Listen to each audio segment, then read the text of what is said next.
There was one thing that caught your eye, and it was his striking green hair.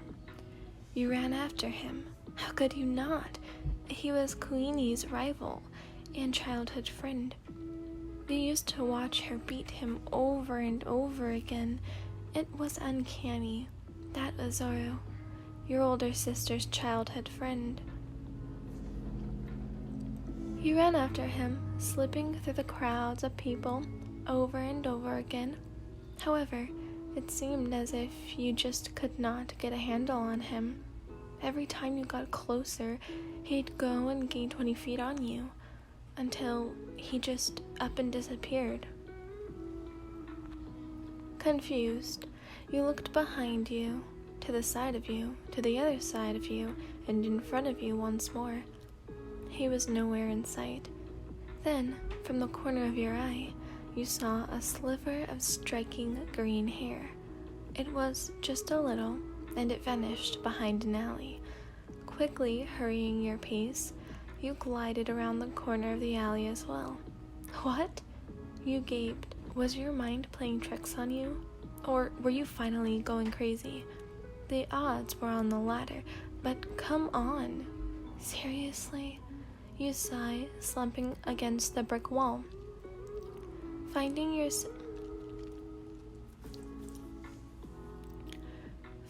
sister's old best friend was going to be a challenge. You knew that. You were the one who had told yourself that night after he disappeared from the village, that you were not one to give up. He was just a 16 know-it-all brat, and that's why you fought every day, honing your fighting style, doing exercise training. At first, you would try to pick up the sword, but you were never as good as your sister or Zoro.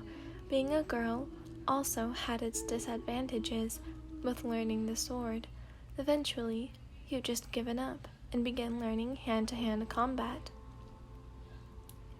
You found that it was much easier and a little fun to see the boys with the swords fall on their asses when they tried to pick a fight with you.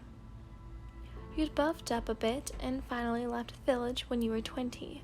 You spent days preparing for your journey, nights mentally settling yourself up for what was to come. 2 years had passed, and you were 22 now, and still hadn't found Zoro. Although you did have some pretty good leads, often than not they were dead ends, but some red noses gave you just the amount of information you needed to keep going and hoping that one day you'd find him. You really didn't have any plans after that. You just really wanted to find him. You remember the times he'd spend trying to teach you to hold the sword properly. The times he'd flat out said you sucked. There were other times where you challenged him to a fist fight, which usually turned into an all-out brawl, and you landing him face first into the dirt. These were the moments you craved to get back. You missed your friend, missed the part of Quenya he took with him. One of your leads had taken you to a woman who had a son saying he had seen the person you were looking for. Over the past 2 years, you found out that Zoro had become a pirate hunter. Then he became part of a pirate crew. Funny how his logic worked out. Eventually, his head started appearing everywhere on a wanted poster, along with a few other headshots.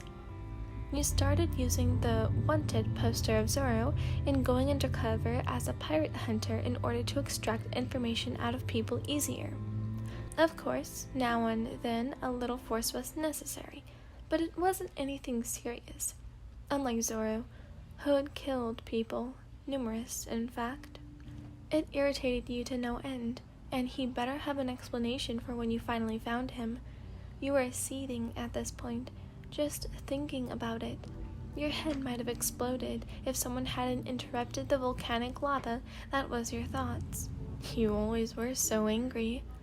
His voice was deeper than before, mortified, but it was the same confident, cocky tone you loathed and threatened to break if he ever used it on you again. Your face most definitely showed 1,000,001 expressions when you looked at him. He was taller than you remembered, His hair was the same, but now he had a scar slit directly across his left eye, which he kept closed. "You're looking better than usual." "Thanks, I try." He winked, which, considering his left eye, was about the stupidest thing Zoro has ever done, thinking it would be cool. You fall back on the brick wall and slump to the floor. Your eyes bubbled and tears started coming down. "It's really dirty down there." "Yeah." You wiped your tears, looking back up at him. "Yeah, it really is." He sighed, a deep thing that told of his many battles. It was a sigh that shared more than his words ever could. "Come on, I'm gonna be late." "Late?" You were sniffling now, trying to contain the ache in your chest that had so long awaited this reunion. "There are some people I want you to meet, Allanah. But if we don't hurry, we'll be late." "What?" He cut your sentence short, grabbing your arm, pulling you along with him, his smile never fading from your memory. "What are we doing on a ship?" You cursed him quietly, looking around to make sure no one would catch you. "Zoro?" A voice called from the darkness, and you noticed, rather reluctantly, that it was female. "Hey, Nami!" he said back, way too cheerfully. You pouted, but turned away so Zoro couldn't see. "Where have you been, you big idiot?" She ran out from the shadows and smacked him on the head. "We were supposed to leave the harbor 10 minutes ago." "Wow." He laughed nervously, placing his palm on the nape of his neck. "Has it really been that long? Must have lost track of time."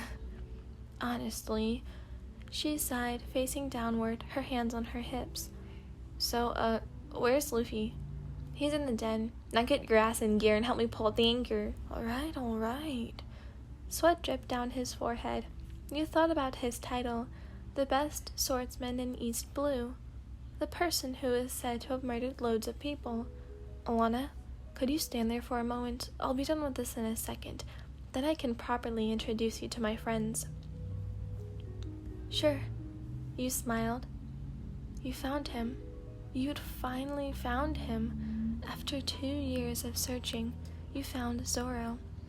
And that night, on Luffy's first ship, you'd vowed to never lose him again.